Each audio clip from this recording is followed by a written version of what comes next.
Welcome to the February 3rd, 2025 Merrimack School District Board meeting. Will you join with me in standing to say the Pledge of Allegiance?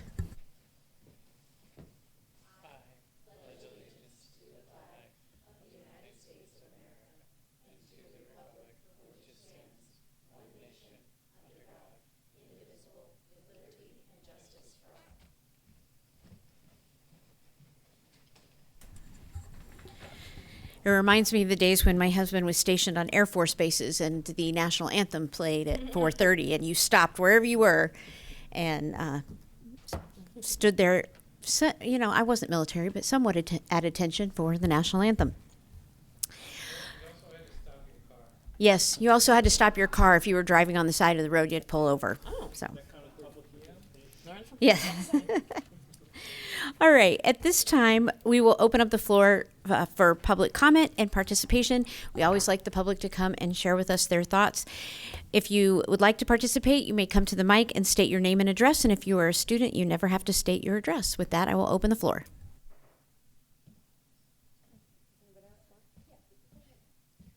I'm Representative Wendy Thomas for the town of Merrimack. I live on Wildcat Falls Road. Just letting you know that I'm here, I'm listening, and I'll be bringing the information back to Concord and from Concord back to here.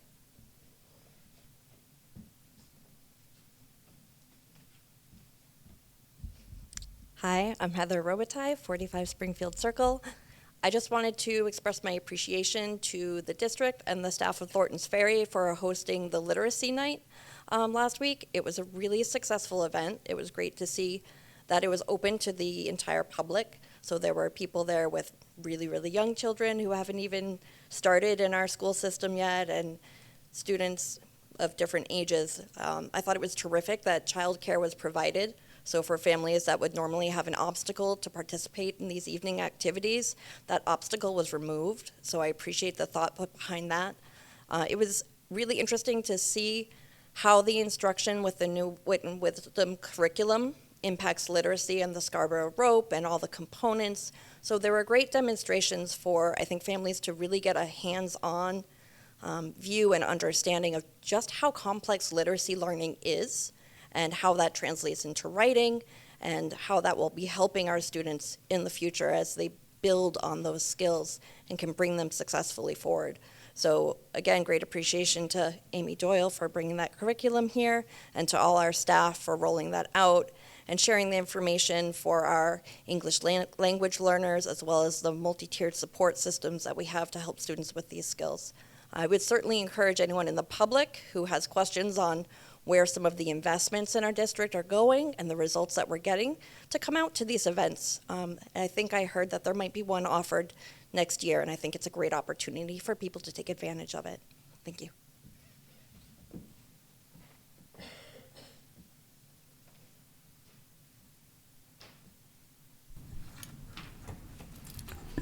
Thank you.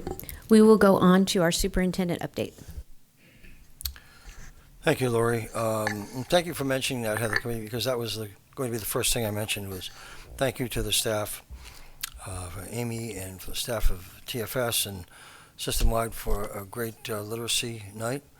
You know, the chair of the budget committee last year used the term return on investment, and the monies that you have approved, that the budget committee has approved, and the voters have approved, is providing a very solid return on investment because we're seeing reading scores increase. We're seeing parents who are very pleased with the consistency and the robustness of the literacy program. So thank you to everyone. Thank you to Amy and all the staff for working so diligently.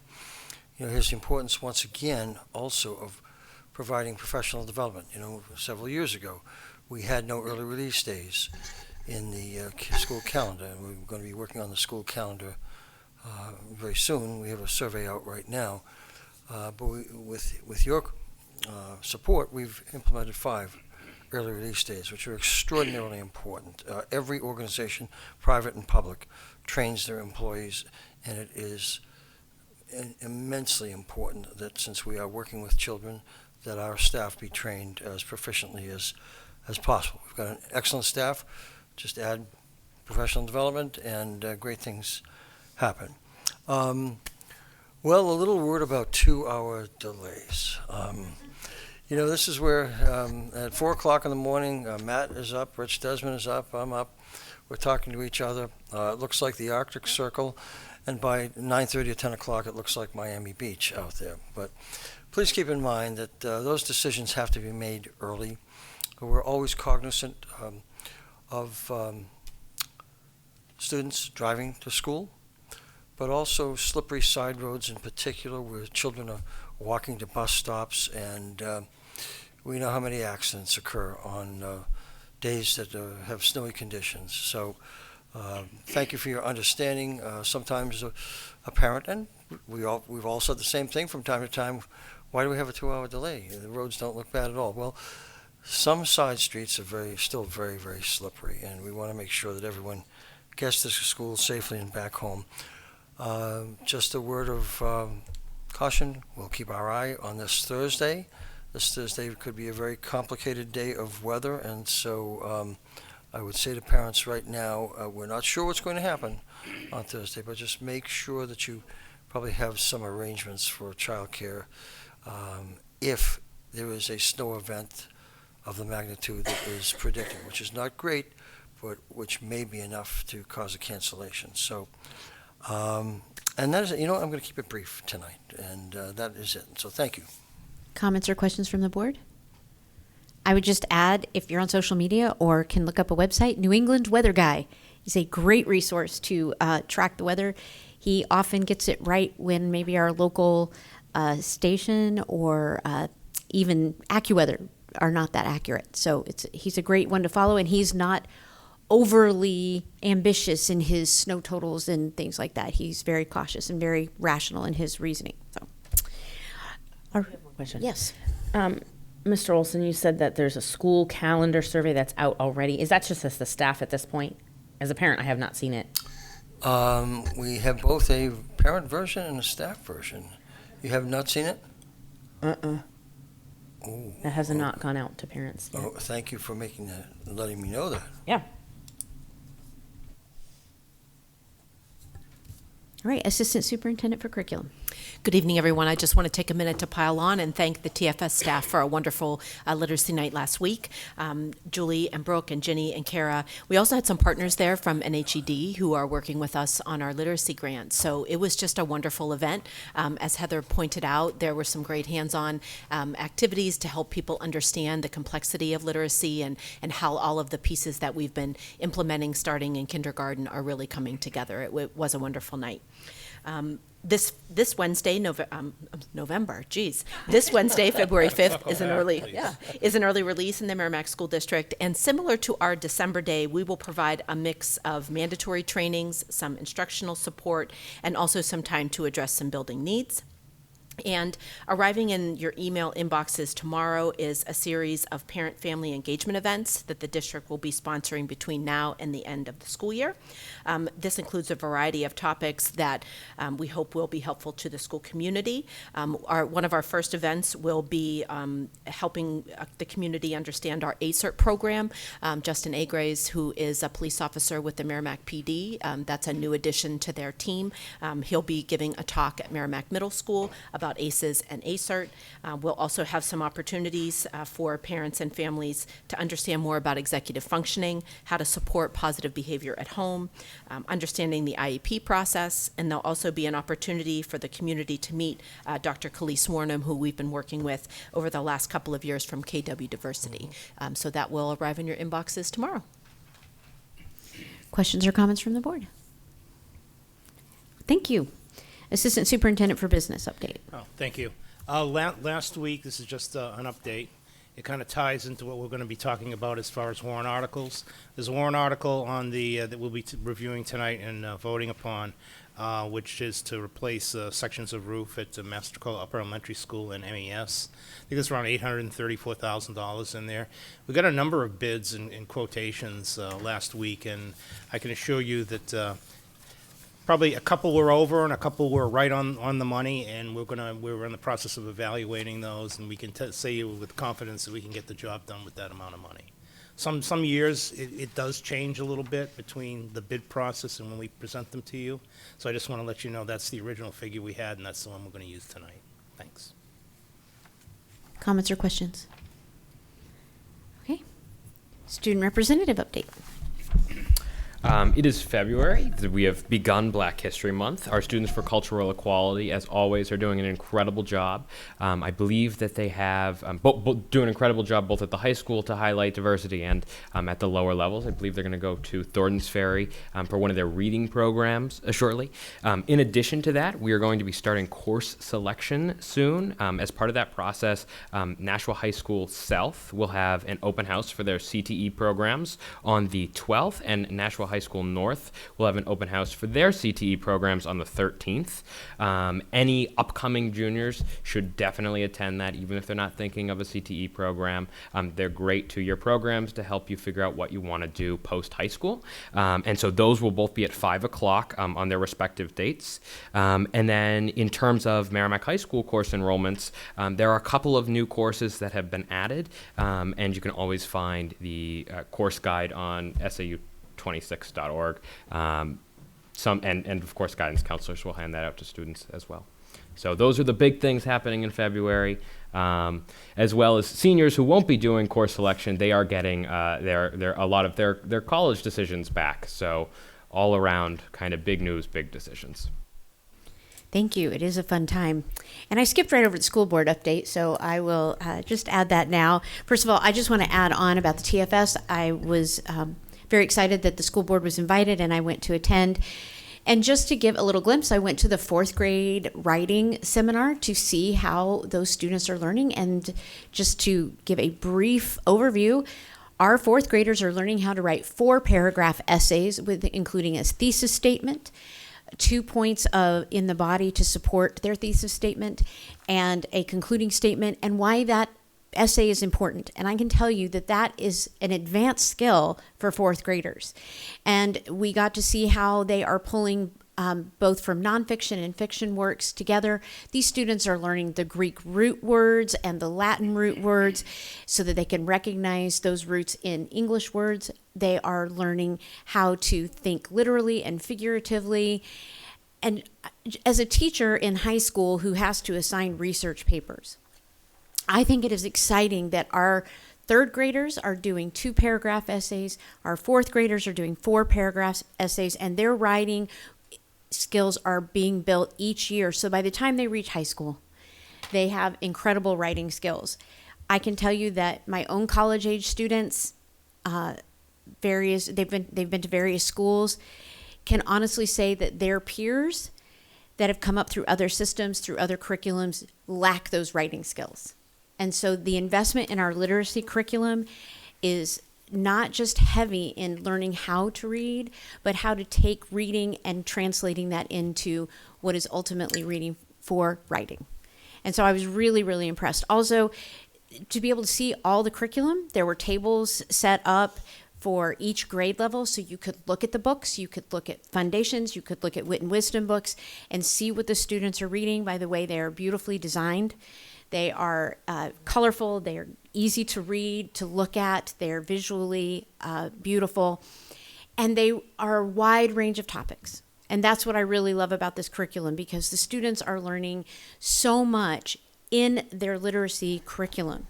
They learn mythology, fiction, history, science, so many incredible things, that it just enhances their background knowledge. And we know that that background knowledge grows as they grow, and they need to know more as they become older students. So I was really, really impressed. The whole evening was a success from beginning to end.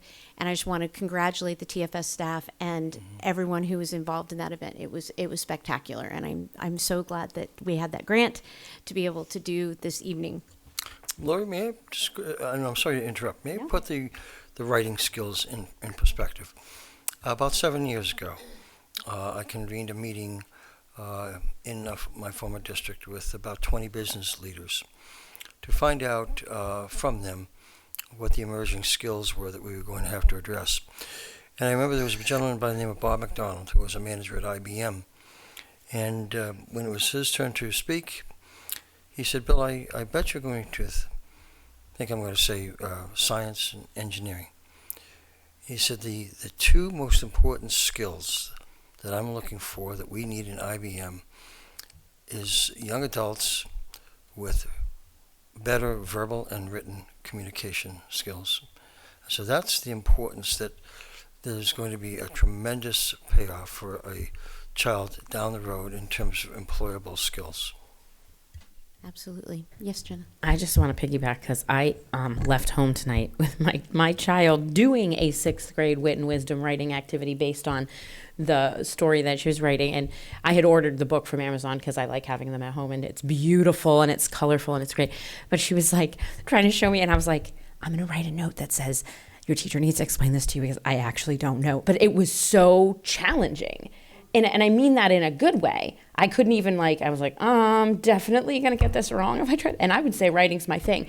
But it was so well laid out. And she really had to think. And it wasn't easy. And I was really impressed. And then I was like, okay, so I'm going to write this to your teacher. Your teacher can help you with this tomorrow. Okay. Going to the board meeting. I was just going to say that, the League of Innovative Schools was a think tank, and one of the things that they, when they did their research, is we need to have more writing in our schools, and that's what colleges are looking for. So we're doing the right things.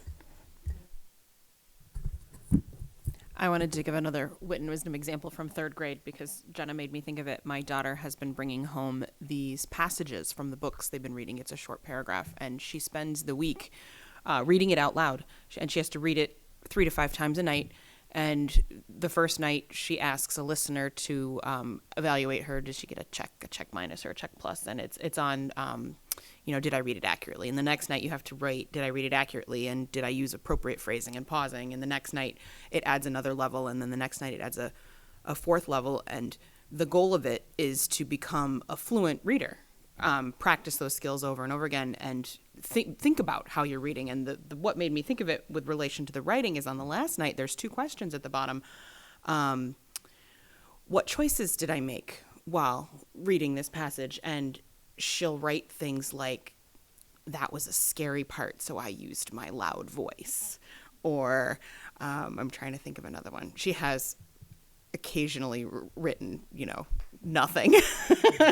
She's in 3rd grade, but and there's another question that I can't remember, but it's along those lines. But it's that act of reading and processing and just continuing to read it until you really, really get it, and then reflecting back and then writing down your reflections. And that's even building those fundamental skills that they're going to use then in 4th grade when they're writing those 4-paragraph essays. And it's just like the way it systematically builds all of these skills, I'm really impressed by. I would also add, they learn how to cite properly. And I'm telling you, that is so crucial. One of the easiest ways to catch ChatGPT as a teacher is in the citations. And these students are learning how to cite properly in the 4th grade. And so they talk about plagiarism, and they talk about the structure of citations and quotations and those things. And I think that is marvelous. Lori. So I want to, if we're done this conversation, I want to go back to Finn.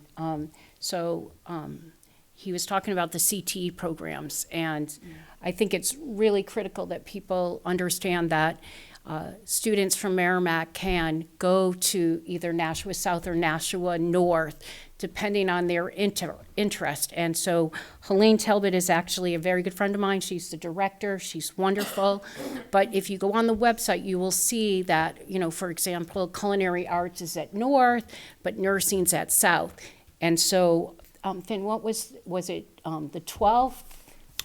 It was, putting me on the spot here. Okay. It was the 12th for Nashua High School South and the 13th for Nashua High School North, both at 5 p.m. Yes, at 5 p.m. So go on the Nashua website and look under the career and technical education programs.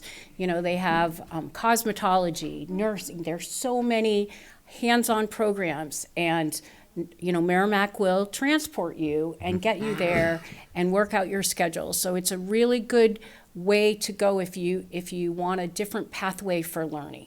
Or even an additional pathway, right? Right. In combination with some of the classes that you're taking at Merrimack, Right. to help you build up some of those more hands-on skills. Right. Yeah. HVAC, like people get jobs right out of high school. Absolutely. I definitely wanted to come back to that too, because I have, 2 kids that have graduated from Merrimack, and I have a senior right now. The biggest regret I have is that I never explored those with my kids, because I assumed that it was if they wanted to go into a trade. I didn't know. And then I found out that there was a biotechnology program that was a dual enrollment opportunity. And if you're, it's perfect for somebody who's going to major in biology or biochemistry or, whatever. But then I found out, as I'm touring them, that they had audio production and broadcasting, both of which my older children went into. And they could have explored those things as well. Whereas my son was basically looking for random, electives to take. He could have gone into that program and got a head start on a career he was thinking about. Or tried out something else that maybe he could have ruled out or ruled in. I can't say enough that if you are a parent of even a freshman or a sophomore, you should go to the open house just to see what the options are, because I think that you'll be really surprised. I can't encourage that enough. The last thing I want to mention on the school board update is tomorrow night, the budget committee is meeting at 6, and next Tuesday on February 11th is the public hearing on the budget. And so I invite the public to participate in both of those opportunities. Okay, we will move on to old business and vote on our warrant articles. I'm going to turn it over to Matt. Thank you very much. The warrant that you have before you, we first discussed this a few meetings ago, and seeing that we have a full board, I'd like to revote on Article 2, if we could start off over there. I don't know if you want me to just go through them all or just take one Let's at go a one by time. one. Do I have a motion to vote to accept Article 2? I'll make a motion to accept Article 2 as I written. second it. Seconded by Lori. All those in favor of Article 2, raise your hand. Say aye, 500. Okay. This is one we talked about too. It's not to raise and appropriate $7 million to build a central office. Let me get that out of the way right now. It's to start a capital reserve fund to kind of save for what we will do eventually. And it's an administrative service office development fund, so it gives us options. It's open enough to do that. And I ran these past the attorney, and Allison is fine with this wording here. So it's to raise $750,000 to put in a capital reserve fund from the June 30, 2025 fund balance. It has a line at the end that said no amount to be raised from new taxation. So this 275 that you'd see, 750 that you'd see would be coming from the surplus. So I would show an appropriation on one side and I would show a revenue on the other side. So it's going to be a net gain of 0 for next year. So this is a capital reserve fund to start saving for something in the future to take care of our needs at central office and special services, and to kind of get everybody together where they should be under one head eventually. So this is for you and your consideration. Do you have a motion to recommend? I think we need. We'll discuss it after. Yeah, I'll make a Yes, motion to yes. recommend. And a second for discussion. Sure. Okay, discussion. Matt, how much do we usually have in surplus funds at the end of the year? I mean, This year we had $3.6 million. That's a normal year, Yeah. believe it or not. In the years past, before COVID messed things up. The surpluses were very high because we just couldn't get people. But now that we can kind of have our staff more fully available and hired and everything like that, I think around 3.6. When we get a budget, we just don't try and spend it all. We look for every area that we can save some money, be it negotiating an electrical contract, a natural gas contract, be it the bidding process. So we have a goal of bringing in a surplus at the end of the year. And that's primarily because it looks good on our financial statements when we get audited every single year. We get audited every single year. It takes around 2 weeks. with a week of prep work in May, and there's around 10 CPAs hovering about us and me and everything like that for 2 weeks solid. So I think that ages me a little bit every single year. You know, I get a little bit slower and a little bit more grayer, but it is a good process that we go through. So essentially, you know, that's what I'm talking about. So it's definitely something that we have as far as capital reserve funds, and that's what the surplus is, basically. And then the money that is in surplus goes back to the town. Let me make because the words matter on that. Okay, because I just So the surplus that we have at the end of the school year, which makes good financial success for us to have, because it shows we're strong financially. So when we go for a bond issue, or the town of Merrimack goes for a bond issue, they get a better rate because we look good, they look good, everything like that.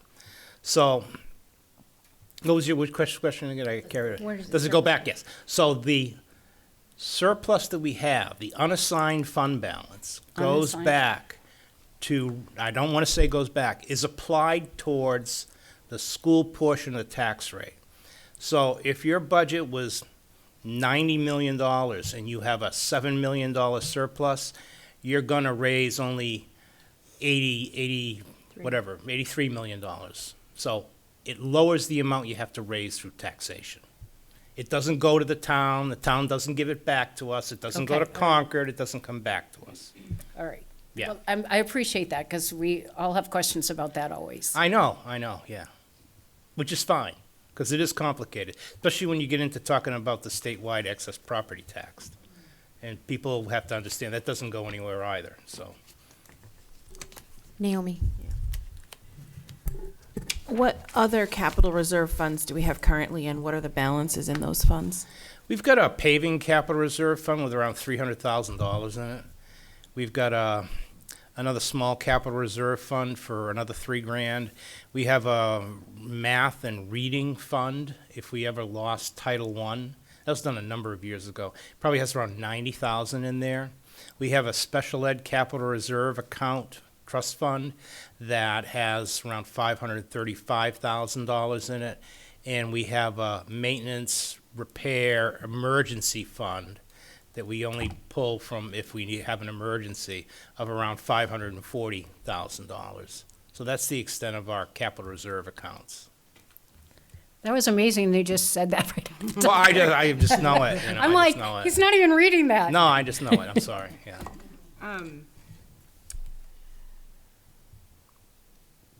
Do we ever take any money out of those for anything? You already covered the maintenance and emergency one, but like, could you talk a little bit more about like the paving one? Like, when was the last time we put money in?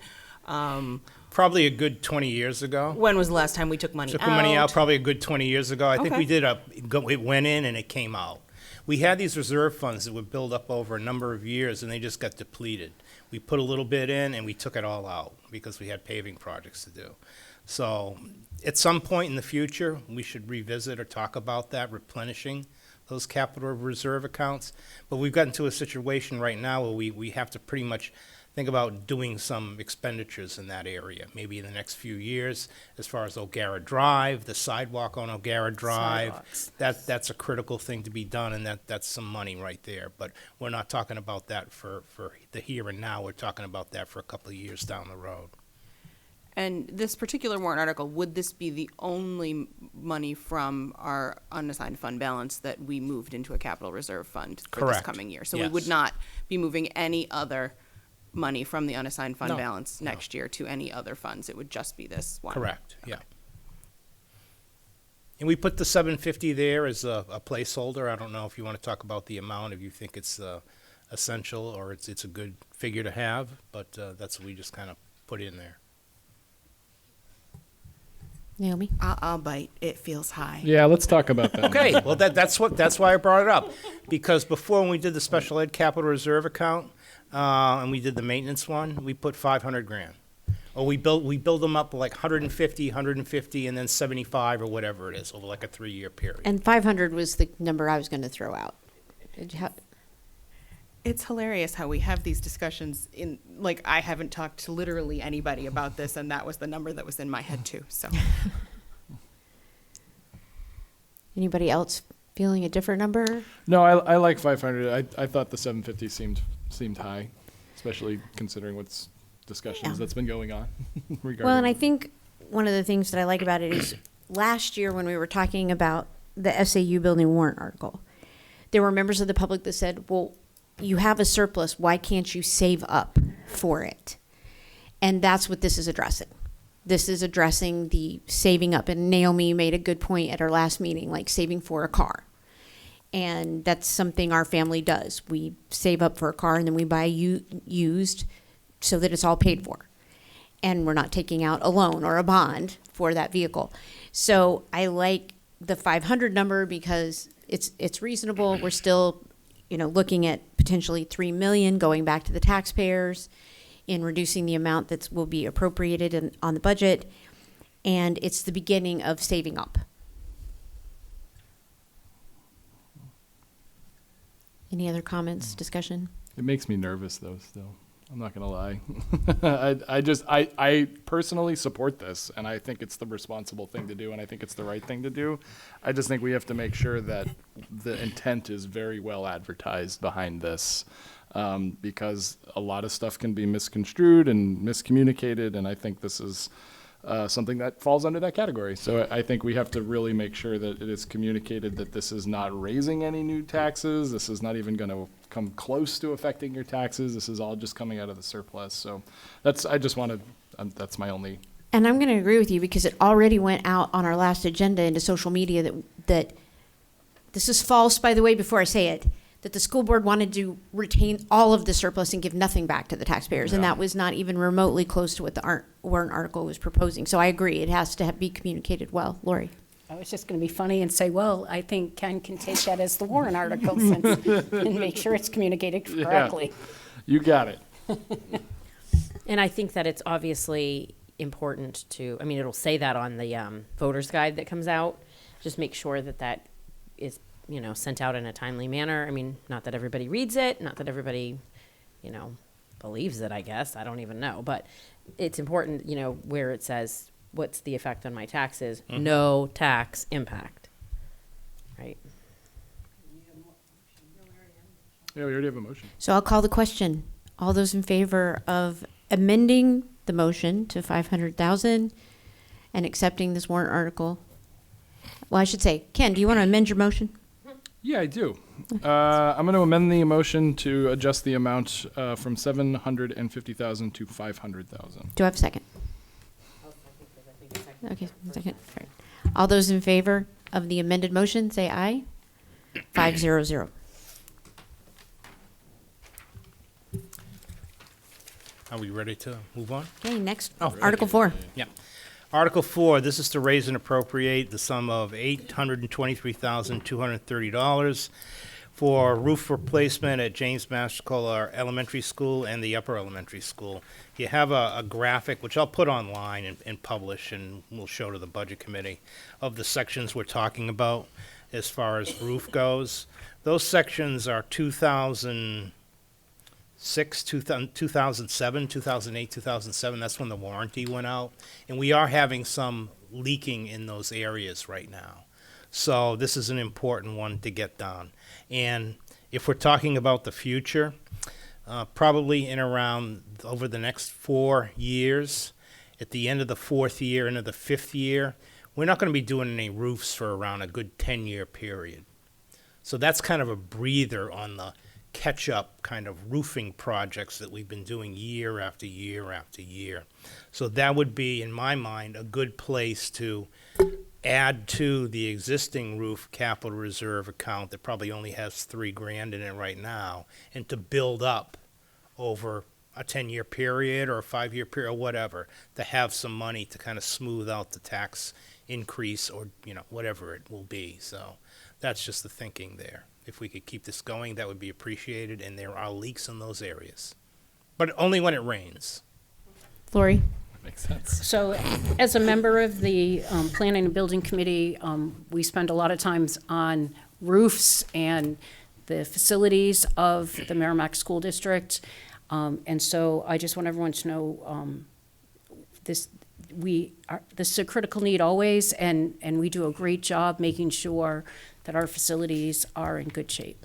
And the roofs we do put in, there's a 45-year parts and labor, materials and labor warranty on this. So if there's a leak in the next 45 years, you call up the company and they come, they fix it. That's it. You know, it's comprehensive. Yes, sir. So just for my own knowledge, if the warranty ended in 2008, when was it installed? Oh, it says right there. That's Okay. what it should say on the sheet. 93. All right. So we're looking at a pretty old roof. 1993. Yeah. And that's one of those sections is right over our brand new gym floor in Mastrocola, isn't it? Okay, can I talk Yes. about that? That we're about to replace? Yeah. So I was in that gym this weekend in the middle of the game. Somebody goes, "It's raining."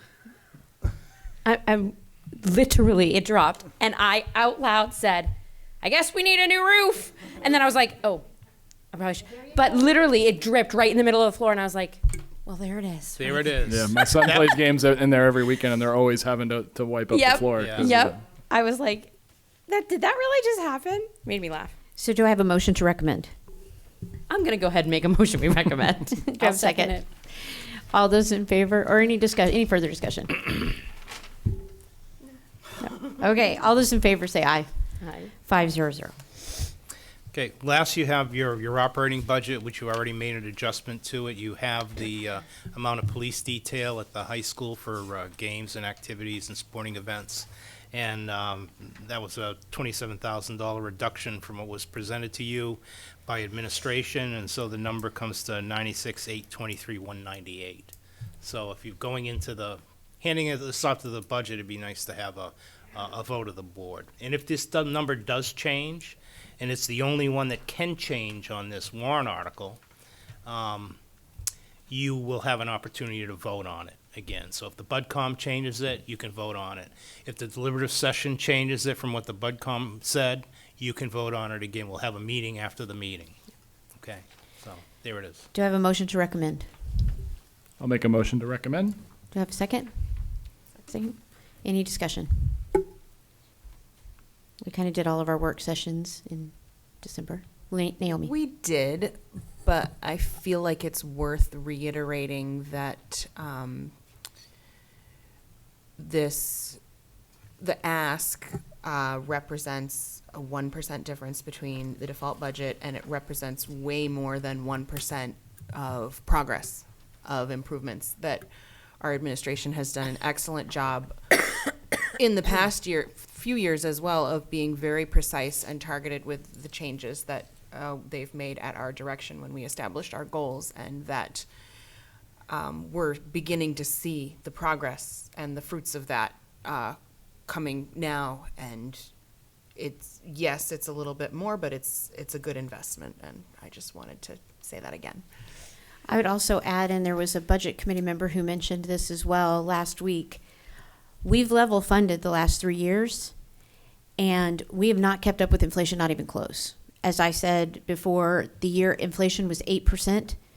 Our budget increased by 1.4%. This budget matches inflation, and it's the first one that we've matched inflation. We've been well under inflation and level funding for years, and you just get to the point where your discretionary part of the budget, which is very small, you just can't keep level funding anymore. Otherwise, you just start running out of essentials for educating children. Any other discussion? Then I'll call the question. All those in favor of the budget say aye.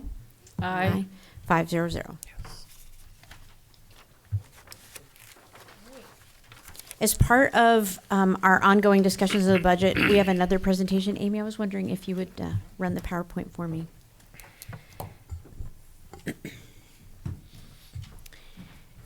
We've wanted to be very transparent and also be able to explain different aspects of the budget during this time period, especially as we've had wonderful public participation at both school board and budget meetings. So what I wanted to focus on tonight was looking at the cost of living in New Hampshire, what it means to be middle class, and in comparison to our salaries for our teachers. Our teachers are the heart and soul of the district. And they, for many, many years, were well below their market value, well below comparable districts, and we had difficulty attracting and retaining top quality. We had other teachers who are high quality who sacrificed to stay in our district. And the voters 2 years ago recognized the need to make those adjustments. But I wanted to see where that falls as far as New Hampshire is concerned, because that is the largest section of our budget, are those contractual obligations. So go ahead. So this is from salary.com. And it shows that the cost of living in Merrimack is 16.9% than the national average. And then the next slide shows where Merrimack falls with other towns and large towns in New Hampshire. So you can see we are above Manchester. We're pretty close to the same, well, we're exactly the same as Nashua. We're a little higher than Concord and Derry. We're the same as Dover, a little higher than Rochester, well under Salem, above Bedford, above Keene, and pretty much equal to Portsmouth. So you can see that even with the larger towns, our cost of living is pretty comparable. As far as the nation is concerned, the dark blue areas are the highest required income for being classified as middle class. So middle class is determined by the Census Bureau based on health insurance, education, housing, energy. They don't, even though the CPI includes food costs in it for this calculation, food costs are not included in that. But we know that food costs can vary in different parts of the country. And as you can see, New Hampshire is right there as one of the highest, most expensive. In fact, the next one will show you where we rank with the 50 states. We have, first of all, sorry, let me back up. To be classified, you can go on to the next slide, it was my fault. To be classified as middle class in New Hampshire, your family household income is a minimum of $108,470 and $180,784 on the max. So that is what is considered middle class.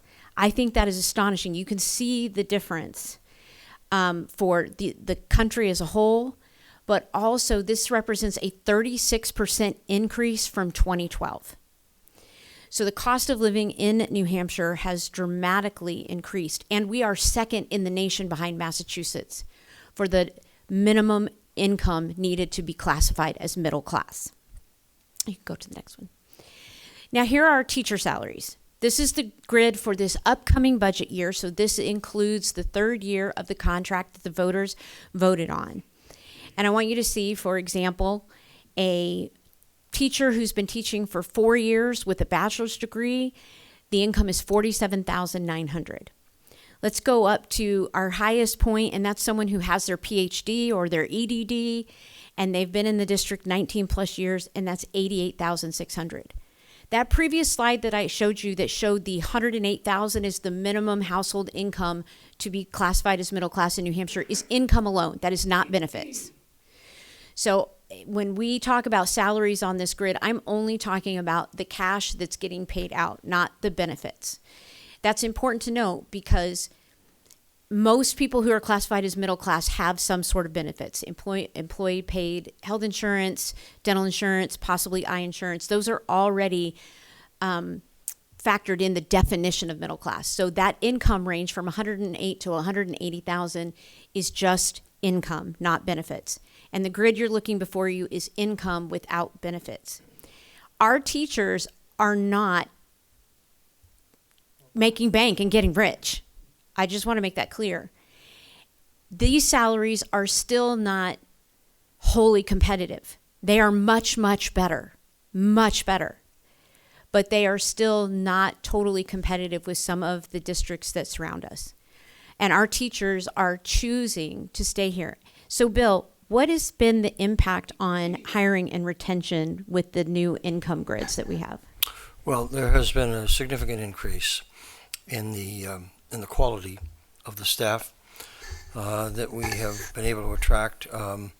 There are more prospective employees who have been applying, and fewer are talking about leaving the district. You know, in lots of districts where you have a salary compensation grid that is less than competitive, a teacher may come and stay for 2, 3, 4 years because it's their first job, and then they begin to look around at base salary and benefits, and sometimes they move on. That is happening less here because of the compensation package. I will say that many of the teachers that I've interviewed before hiring have come with great preparation. We've been able to attract them because of the more competitive salary. And oftentimes they will come to us with a grade point average of between 3.4 and 3.8 or 3.9, which means they are well prepared and have done their work. And, you know, we're very glad to be able to hire them and retain them. So that it has made a significant difference. That's great. And one of our benefits is the district pays 85% of the premiums for our health insurance. I'll catch you in just one second. But as Matt has told us, the cost of that has significantly increased over time. And so my last graph that I want to show you is an increase in health insurance as compared to inflation starting from 1999. You can see that overall inflation is 63% up from 1999, but health insurance premiums are up 252%. This is a part of our budget we cannot change. And as I asked Matt last fall what it would take to shop around, that would require a committee, that would require setting aside funds to pay for the study. And frankly, if anyone has bought health insurance in New Hampshire, there are not a lot of options to begin with. And so we have, looking at other districts, and I want to thank Melissa Faslick for providing those comparables to the board and to our unions when we have been in negotiations.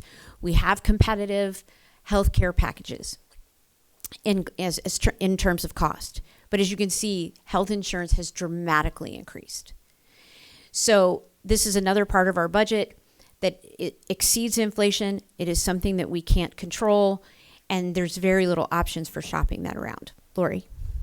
I was just going to say going back to what Bill said, you know, many of us have been on the board for a number of years, and we would get the list of teachers who were resigning, and it would be, 15, 20, and then just the amount of time to rehire other teachers and then to train the teachers. The loss of productivity was massive in this district. So I just wanted to say that.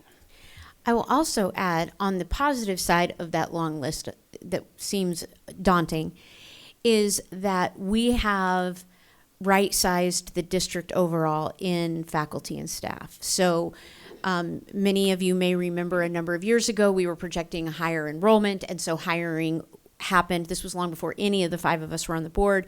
Hiring went forward with those projections in mind. COVID kind of changed all of that. And so we have, through attrition, right-sized the district pretty significantly. So yes, it was daunting to get a lot of resignations, but it allowed us additionally to right-size things without having to cut people, which we want to be very careful of. And I just want to say, and we're still not there yet, because I have a daughter who gets up every morning and drives to the Exeter School District to work there because they're a higher paying district. And I would love for her to work here, but she can't afford to yet. So, I just want to say that there are districts out there that are, getting the best and the brightest still because of pay. So part of the reason for this discussion was just simply to cover that section of the budget that we have very little control over. But I just wanted everyone to understand that our teachers work hard every day, and they are giving greatly to our students. They have taken on in the K through 8 all new curriculum in ELA and in science, and that is no easy feat. And I want to thank Amy Doyle for providing the necessary professional development. Some districts don't do that. They just throw a curriculum at their teachers and say, here, teach it. We've had the professional development for these curriculum changes, and we've implemented them through piloting and then full bore with the whole school system. And that takes a lot of work on the teachers. You're asking them to throw away years of lesson plans? to write new ones and to instill new curriculum. And they are doing it at salaries that are not making any of them wealthy. And I know that's very blunt, but I just want to make that clear as we're entering the final stages of the budget. Lori, may I just have Amy put up a couple of slides? You see where it says tax rate presentation, Amy? If you would allow me, is that the first slide, Amy? Okay. This is from the New Hampshire Fiscal Policy Institute. If you take a look at the state government collections per capita, now this is in fiscal 2023, which is the latest data. I've taken the 6 New England states. And we often talk about the fact that, you know, in New Hampshire there's no income tax, no sales tax, and it's very admirable. But with a lack of diversity of tax base, the biggest problem facing many, all school districts in this state is the reliance on the local property tax. If you take a look at the 5 other states, they are far in excess of this state in terms of the tax collections per capita. Now, it's very nice that New Hampshire is probably half of what some of them are. But the other side of that story is you can't fund essential services, either in schools or municipalities, and unless you have a significant level of local property tax, which is what everybody in this state is experiencing. And at some point in time, and we talk about this all the time in our South Central Superintendent's group, at some point in time, the residents of the state have to really think through, is this the best course of action in terms of tax policy? Now, I will never profess to be a tax policy expert, but I know what the numbers say, and I know what the taxpayers in Merrimack and other taxpayers across the state are experiencing in terms of real estate property tax. Amy, could you go to another slide? You know, one of the larger sources of revenue is the business profits tax in the state. That rate has been declining. A tax policy decision to lower that rate on the assumption that there'd be more investment money, create more jobs, expand product lines and sales, that has not happened. It's resulted in a decline in the business profits tax, okay? Next one is the same thing with the business enterprise tax rate, which is based on compensations, dividends, etc. That rate has declined. You can see this declined from 0.72% to 0.55%. What it's doing is stripping away other revenues that might be available for funding essential services. I think I have one more slide left, Amy. Here's one that I wanted to throw in here to show the effects of inflation and adequacy grants. I used several different base years. In the year 2000, and a group of items, a market basket of items that might have cost $10,000, in 2024 would cost almost twice as much. There was a cumulative inflation rate of 82.2%. Now, I put that in there with a couple of other benchmarks because on one of our slides that I presented when Matt and Amy and I did the budget presentation a number of weeks ago, it seems like 8 months ago now, if you recall, Matt put together a slide where in the year 2000, the adequacy grant to Merrimack was $10.1 million in the year 2000. For the 2025-2026 school year, it's projected at $9.9 million. So $10.1 million in the year 2000, experiencing 82.2% cumulative inflation rate in those years, and now a decrease of a couple $100,000 in the adequacy grant. You can't, no community in this state can keep going like that without a more diverse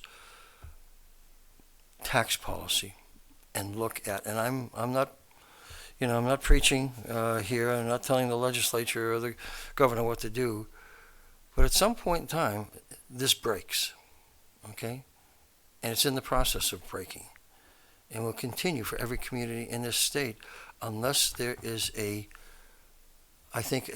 honest look at how municipal and education services are funded.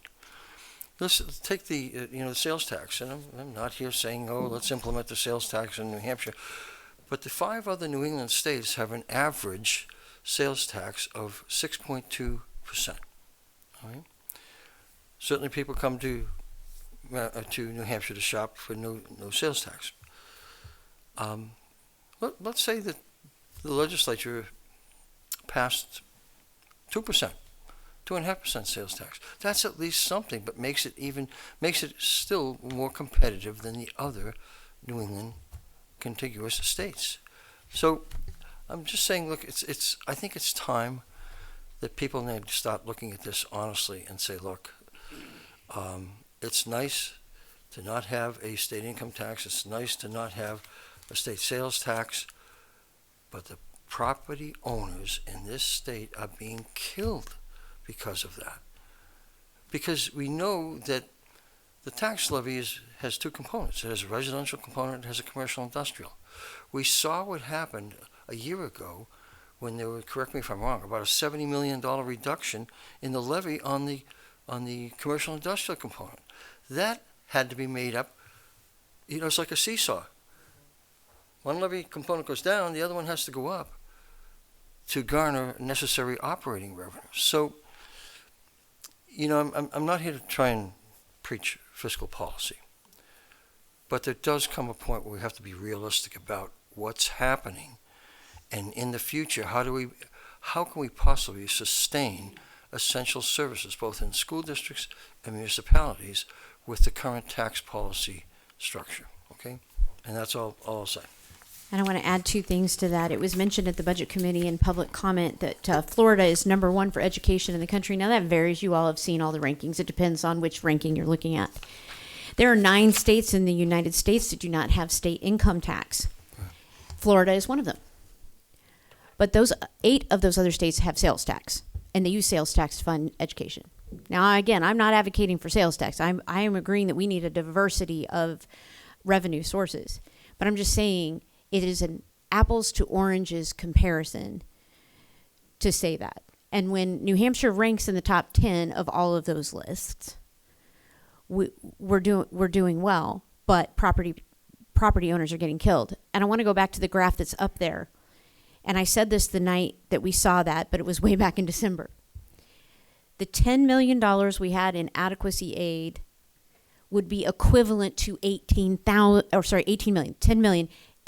million now, but we're not getting 18 million. We're getting 9.9. So essentially, we are getting 50% less in state adequacy aid than we did in 2000. 24 years later, we're getting half. And so, again, that is not sustainable. Inflation always goes up. It just goes up less or more than it did the year before. Costs always go up, as you saw on my graph, 60% inflation since 1999.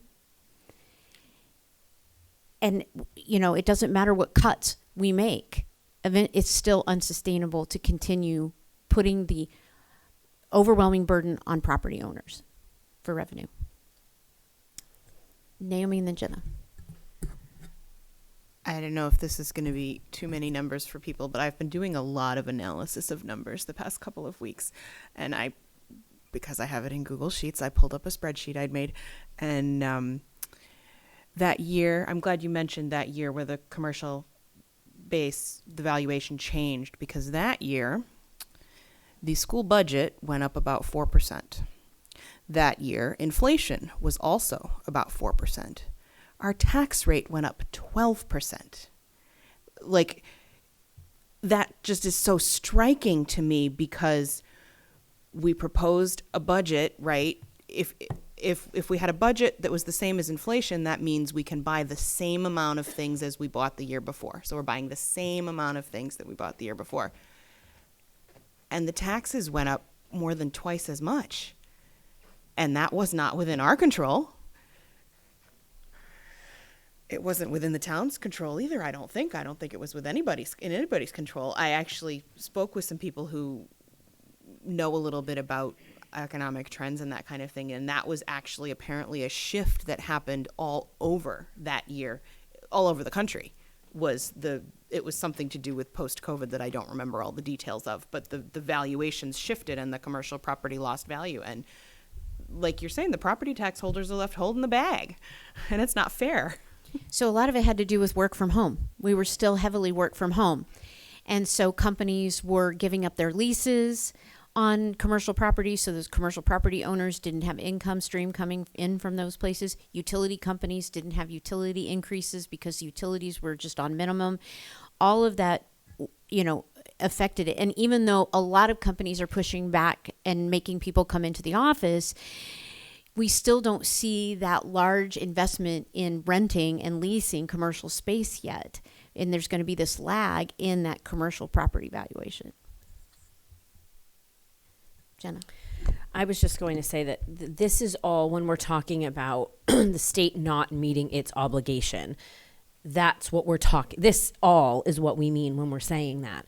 And then when we have a state rep show up and say, well, there isn't a magic pot of money. Well, first of all, the very next day, our commissioner of education announced that he is going to, work on a bill with Kelly Ayotte to go into the education trust fund and pull out enough money to at least meet our special ed obligation. So no, there is not a magical money pot, but apparently there was a pot that we could have always gone out to get, and which he did, thankfully, and it will meet that obligation. But they're not meeting the obligation of that adequate aid, and that's why there have been lawsuits and there have been decisions that it needs to be raised, and that's why we're asking our representatives to get to the hard work of figuring out how to increase revenue to meet that new adequacy level that still doesn't pay for all of it, but certainly will take a significant burden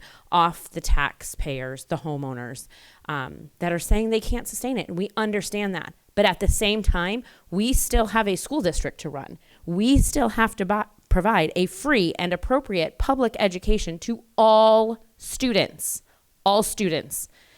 regardless of any level of need that they have.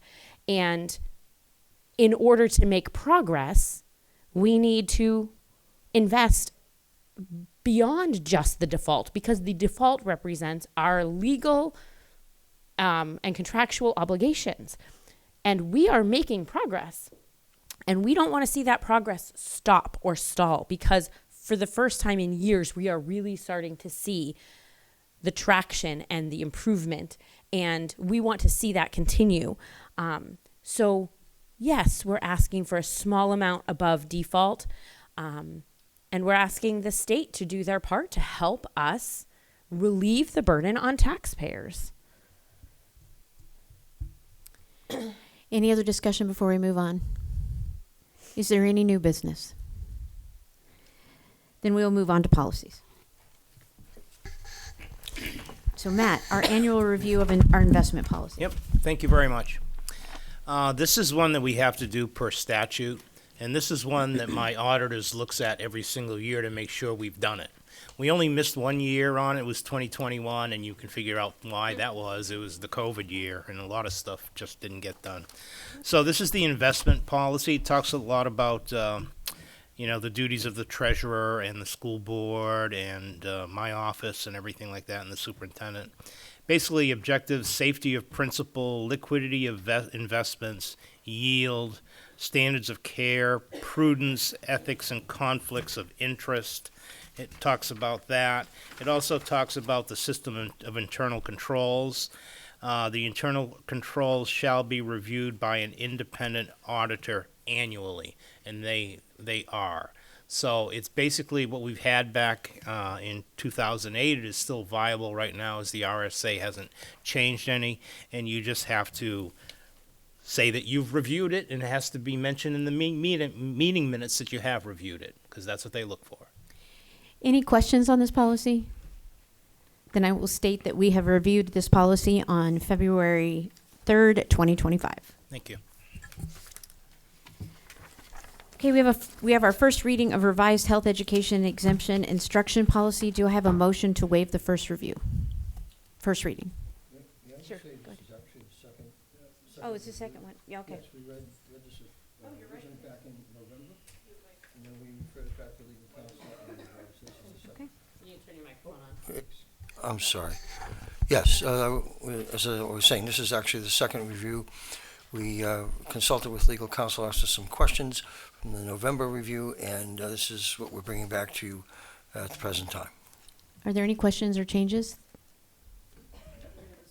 Yes. Anybody want to discuss it? Because we're just reviewing, we're not voting on it tonight. Lori? So this is, this policy, what I learned from Amy is the new wording is from the Commissioner of Education. So everything in red is the Commissioner of Education, which is an unfunded mandate, wants that in there. And originally, when we had this conversation, I just remember I talked about being a former health teacher. We deal with state standards. We have a curriculum. Teachers teach to the curriculum, and what we're asking for, I just want everyone to know, is that health teachers, when they get to a certain unit, have to now let everybody know, as a high school health teacher, when we get to sexually transmitted infections, that we have to, now we're talking about this. And I just, when I was a teacher, if a parent had a question, they came in for parent night, they got the syllabus, we had a conversation, and there was complete transparency. So I just think this wording is saying we don't have transparency. That's all I want to say. Can I just add that if you are interested in the technical advisory that goes along with the policy, I'm happy to share it with the chair. It came out in September of '23, and Diana Fenton, who's the attorney for the DOE, is the respondent if you have questions related to it. So, I mean, in terms of this policy, as somebody who's always a big fan of kind of opening up what we do in terms of from an educational perspective to the public, I don't think that this was written in good faith by the state, because I don't think it applies to just health education teachers, right? I think it extends to any teacher that's talking about sexual orientation, gender identity, and gender expression. So there are actually two policies that we have. So IHAM deals specifically with health, and then you have policy IGE, which is the objectionable materials, which either could apply, and you'll see both referenced in the policy. Okay, perfect, thank you. Then I will take a look at IGE. And I think it's important to note that this is talking about curriculum and instruction materials. This is not talking about a student asking a question. No, that's specifically in the technical advisory that it doesn't apply to a teacher being able to answer a question from a student. Correct. So these are curriculum materials that can be examined in advance and exempted per our district policy IGE, but it's not about the conversation in a classroom. It's just about what is instructed. Any other discussion? Then we will be voting on this at our next board meeting. Tonight's just another review. Lori? I have one more thing. So I know this was in there already, but when it says, if a parent does have questions, they will have a meeting with the principal. I don't mind with the principal's there, but I really think that it should be with the teacher because, all the years, 24 years, I could tell you, I probably had 3 or 4 parents come in and have conversations, but I could answer those questions because I was the person delivering the instruction. And I think sometimes, as a former principal, if I had to answer questions in physics or in some of the math classes, I would say, well, what does the curriculum say? So I think it should say with the teacher also, because that's the person delivering the instruction. And I think most people, once they have that information, they realize that it is very transparent.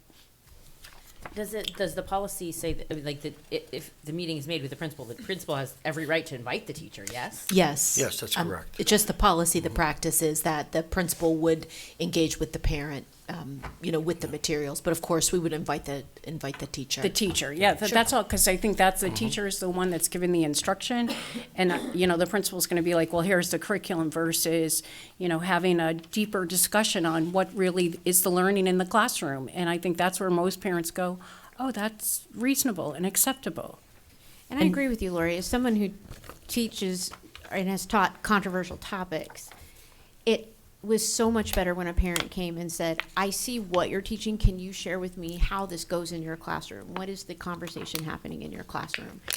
And it alleviates so much fear and concern when they can have the teacher express how it's being taught, not just what's being taught. Exactly. Yeah, the important thing is that this does not, as Amy said, and you said also, this does not preclude the ability of a teacher. I think the importance of having the principal as the point person is if you've got a couple of different teachers teaching the same or similar course, that here's where the principal, the focus of this is not on a specific teacher, and we keep it at a higher level with the principal, with the consult of the individual teacher also. So I think it takes a little bit of the pressure off the individual teacher, having the principal named as the person.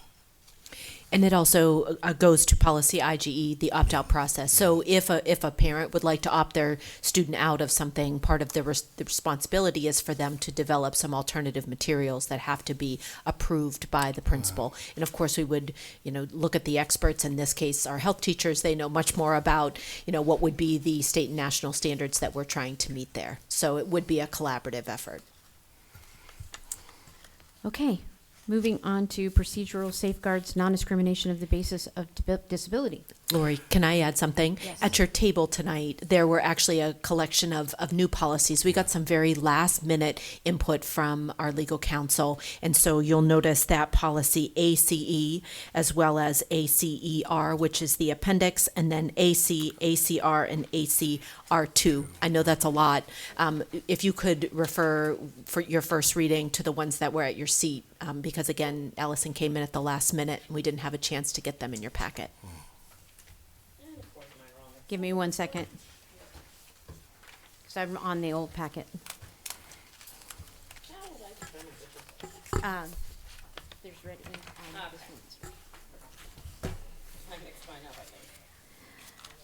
Okay, procedural safeguards, non-discrimination on basis of disability, ACE, that was at our table. You'll see the red ink on the first page. I'll give you a second to look over that.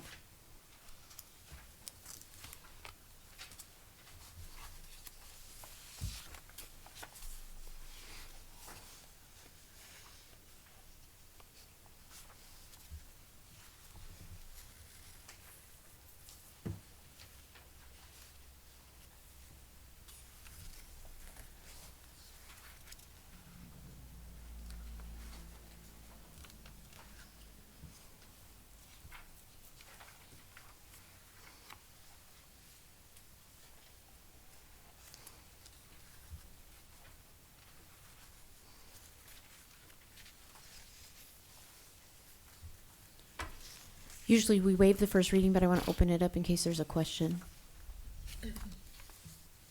Because I have one.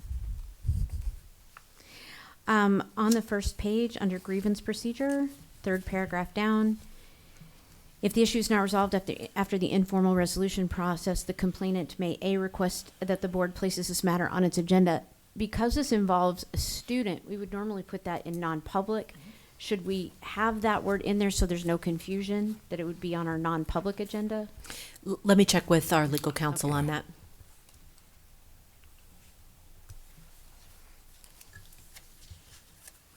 Any other questions or a motion to waive the first reading? I'll make a motion to waive the first reading. I second. All those in favor? 500. Okay, ACER.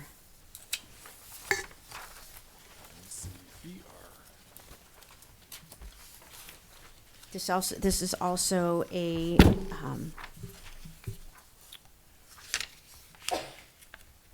just a student rights change. Yes, it's Notice. just the parental rights under Section 504. Okay. It's the appendix for. The appendix, okay. And the only main change is on the second page in paragraph 15. Okay, so that's an appendix to ACE. So that'll stay with ACE. Okay, non-discrimination, equal opportunity employment, anti-discrimination plan, AC.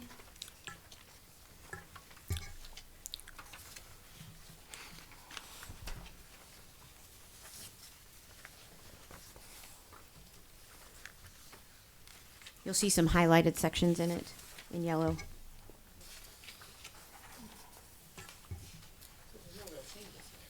It's a review.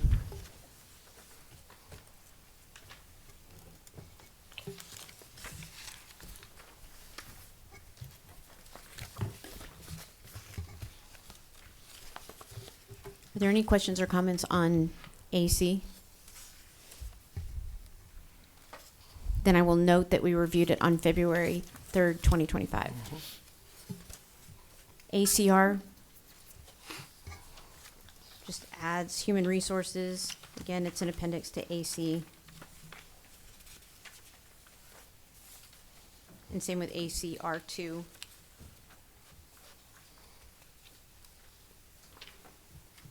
Any comments or questions? Then I will note we reviewed it on February 3rd, 2025. Lori? So I just want to say I read all these policies, and I'm in a deep appreciation that we are moving forward with these policies. So thank you very much. They're a lot of work, and I appreciate the depth of them, and I'm just excited that we finally have them. All right, moving on to approval of the public and non-public minutes, January 21st, 2025. Before I take a motion, are there any edits or changes? Seeing none, I'll entertain a motion. I will make a motion to accept the public and non-public minutes for January 21st. Yes, I will rescind that motion. I now make a new motion to accept the public minutes from January 21st, 2025. That's right, because you weren't there. Do I have a second? All those in favor? 500. All those opposed? I'll get there. I said opposed. Abstain. One. Sorry. You're right. 401. And the non-public, do I have a motion? I will make a motion to accept the non-public minutes. That was the non-public minutes. Oh, I thought I had said He public said minutes. public. Yeah. was me. You were in public or you weren't in non-public? Because it was the top one on my list, and I wasn't listening to the words. For business practices, let's start over. Can Okay. you remake your motion? I'm going to rescind everything I've said There in the you go. last 2 minutes and now say January 21st, public minutes. I make a motion to accept. Do I have a second? You can second. All Go those in ahead. favor, Aye. say aye. 500. Non-public. I now make a motion to accept the non-public minutes for January 21st. Do I have a second? 2025. Lori? All those in favor, say aye. All those opposed? All those abstain? 401. Hey, all right. January was a long month, guys, you know. There were 475 days in the month There of January. certainly were. All right. The fun part, consent agenda. There are 2 nominations in your packet tonight. First, Kevin Moorhead comes forward to become a science teacher at Merrimack Middle School, and then Shayna Bole, elementary classroom teacher at Reed's Ferry. Do I have a motion? I'll make a motion that we accept the consent agenda as presented. Do I have a second? Seconded by Ken. Discussion? Lori? So I just have a question. So the person that is working on certification, so I think I asked this question last year. So they're going to get certified. So in March, when we go back and we look at all teachers to recertify, if there's an issue, then in March, that person wouldn't get rehired. Is that correct? Yeah, that's right. So this year, and I know that HR Director Fazlik made a note there for you to be able to read. She's in the process of securing her licensure. You know, that is not an easy feat. It's not for the faint of heart to go through that process. No. And so by the time that it came to you, she is in the classroom. You had a resignation at our last meeting. So yes, if she does not complete her certification, she will not come forward in March for your Okay, that's all. consideration. Thank you. So Any other discussion? All those in favor of accepting the consent agenda? 500. Committee reports.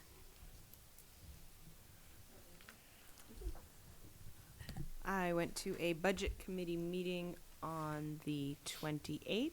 They heard the department reviews for maintenance, technology, and special services and food service. And then there was lots of discussion and lots of questions. And next week they're going to be tomorrow they're going to be having their work session. And then next week is the public hearing, as you mentioned in your school board update.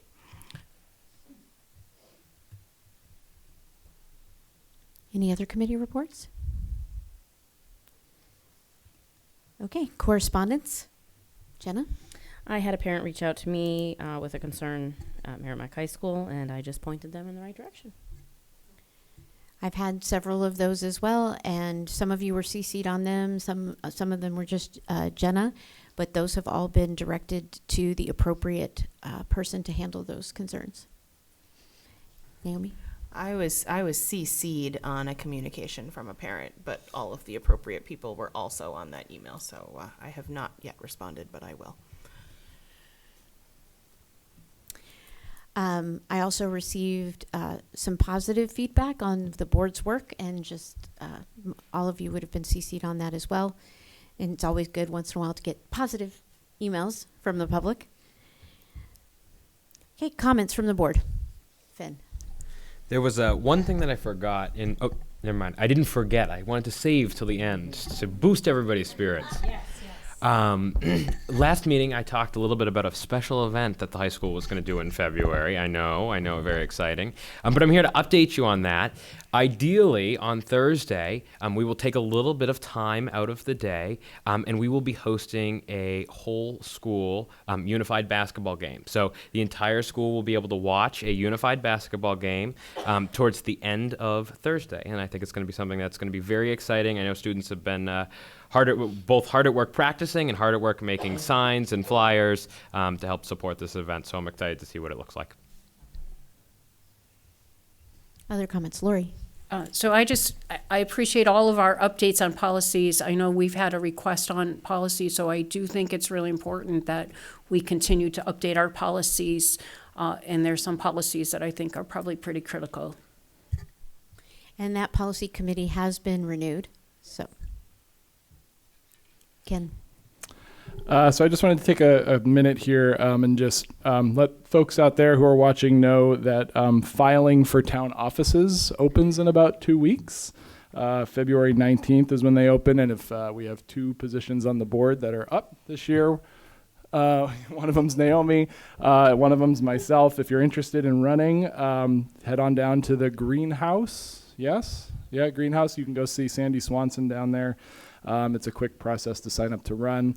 And I just wanted to make public, I have made the difficult decision to not seek re-election for another 3-year term, even though I had always said I had planned on doing 3 years. I've been offered and accepted an opportunity to be the president-elect for the New Hampshire Music Educators Association, which is a 6-year term, ironically starting the week after my term on this ends. So, and that's a lot of travel and advocating for music ed. So it was I'll save my gushy summary for how amazing this experience was for my last meeting, but I just wanted to make sure that folks out there were aware, so that way we can get some really great, motivated, pro-educational folks up here to continue the great work that this group has done so far. And we appreciate your service here on the board, Ken. We will miss you, and we'll save our gushy goodbyes for that last meeting.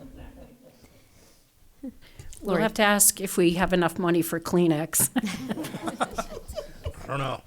We'll find out. I wanted to make a comment about something I did say at the budget committee last week. When I first ran for budget committee, and as I said the other night, in the longest campaign in town history during COVID, because they delayed the election for like 3 months. One of the reasons I ran was to learn more about what was happening with our budget, because I had heard in social media that people moved to Merrimack for special education services because we were, quote unquote, giving it away like candy. And as many of you know, following the budget, special education is a legal requirement that we are required to provide, and it is a very significant portion of the budget. I learned on the budget committee how special education works. I had many meetings with Heather Barker, visited with her in her office to understand the special education process.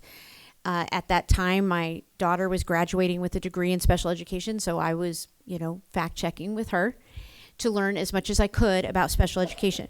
Then I was elected to the board and have spent many hours over the budget, but especially the special education budget, and seeing the effects of COVID.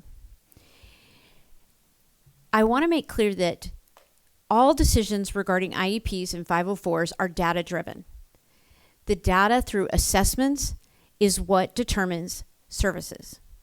Not wants, not needs, not suspects. It is truly based on the data.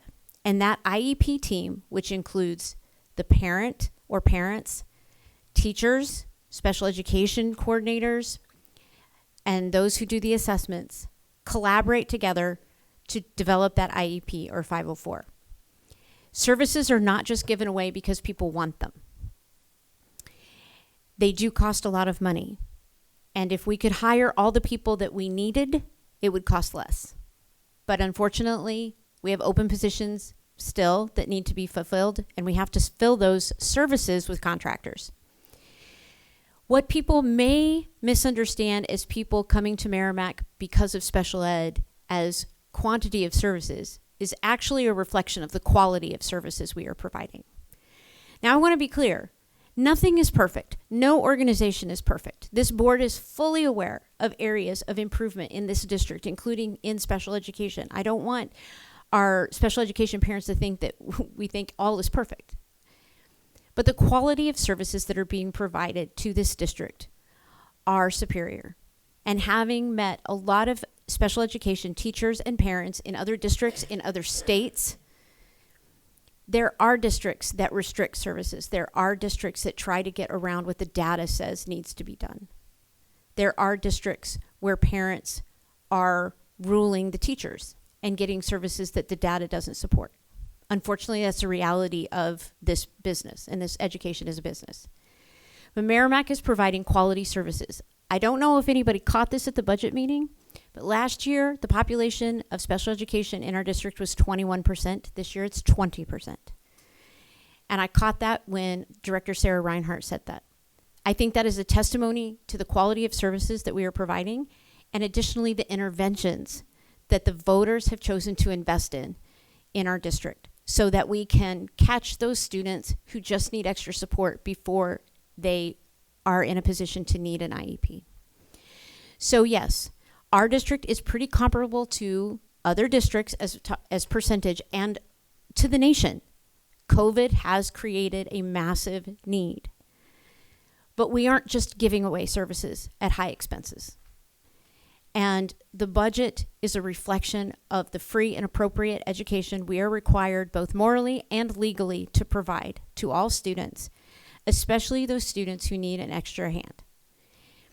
And so being on the board this long, that has been my own personal experience and journey and discovery, and I just wanted to make that clear as we enter the final stages of the budget process. I'm going to open up the floor to public comment. Once again, you're welcome to come to the microphone and state your name and address. And if you're a student, you never need to state your address. Hi there. I wasn't going to speak, but I'm going to take this off. I'm not sick, but 3 people on my committee are. The discussion about how much we pay in the state of New Hampshire and how we don't get money coming in is something that is eternally discussed. But I wanted to give you some idea of what we're looking at this year for the state budget, which is going to be very, very impactful to all of the towns. There's a bill that they want to lower the meals and rooms tax from 8.5% to 7.5%, drop it 1 point.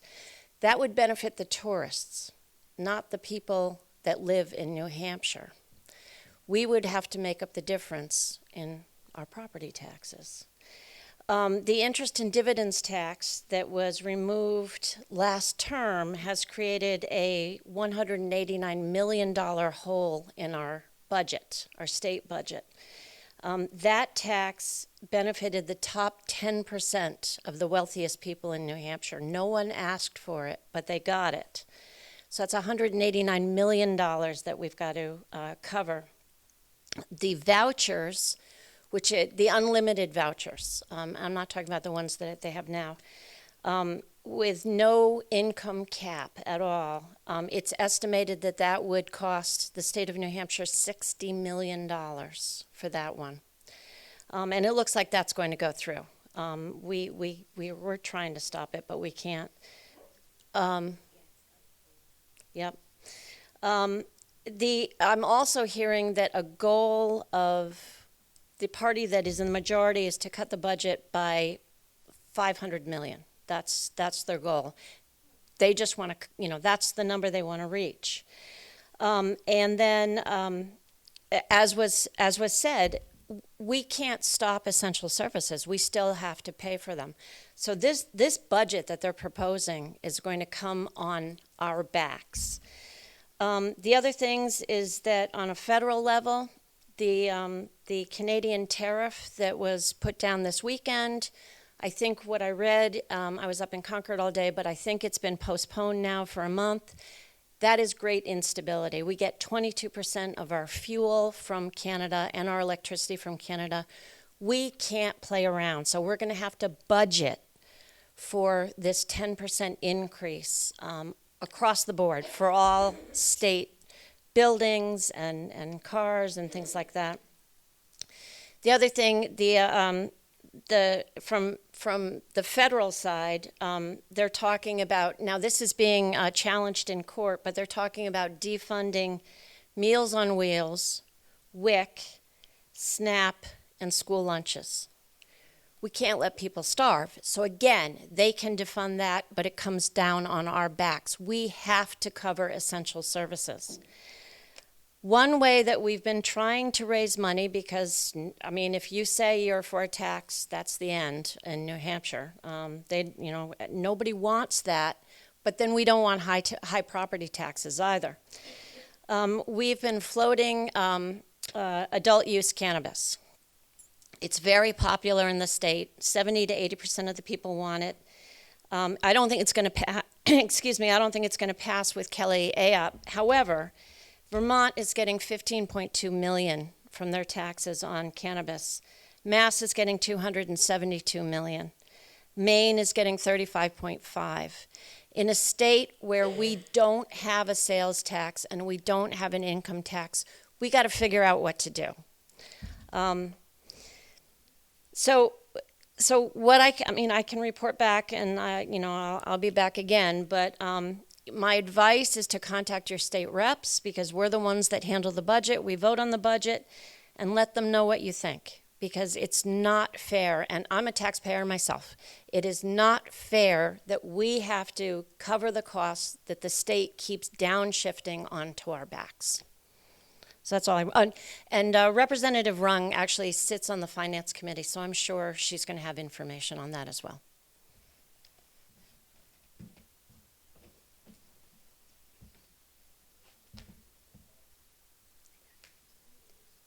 Hi, Caitlin Bernier, 2 Birch Street, Merrimack. I just wanted to also speak to some of what Wendy had mentioned. So with the EFA passing, they were talking about the education trust fund that we have that is projected to have 125 million. With the increase of the EFAs, that uses 105 million of it is what they're projecting. So that little bit of what was left over was what was supposed to be supposedly going to special ed. And there's also going to be another bill that is tomorrow. There's going to be a hearing in the House for changing the special education aid cost. And then an additional one, I just forgot off the top of my head. I didn't bring my phone up with me. But this whole month will be a lot of, and I'm just learning this stuff now, so apparently I didn't pay attention in school. But that this whole month is where all of the bills and people being able to use their voice to vote for or in opposition of whatever the bill is. This is the month that the rest of the House bills will be there, and then they'll be going to Senate after this, and there'll be another hearing. So just letting people know how you can use your voice, reaching out to your representatives is great. They also, I mean, some of them already know how we feel, but reaching out to them nonetheless, and also however you feel, whether it is for or in opposition of a bill, making sure to use your voice, because that is something really important that we still have now, and we should use it. Thank you. That's all.